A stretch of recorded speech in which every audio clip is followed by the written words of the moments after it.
Now, inshallah ta'ala, very briefly, I'm going to talk about a couple of things that are plaguing our ummah today.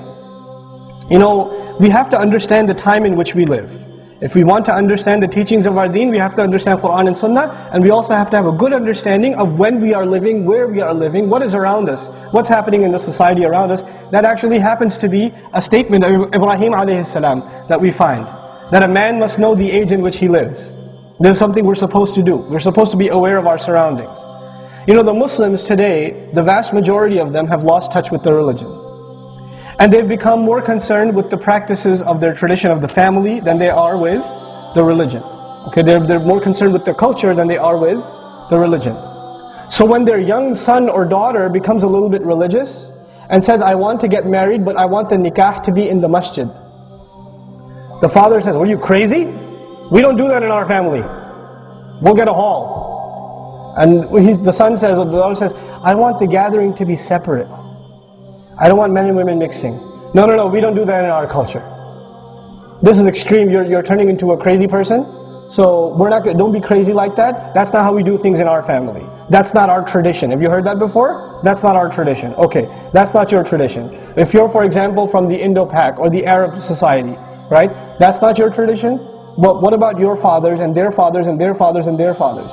If you go back 7 or 8 generations, your great-great-great-great-great-grandfather would have said the same thing that this youth is saying. So whose truth is the tradition? Who's upholding the tradition? And who's defying the tradition? These ideas of we don't do things this way, we don't act like this.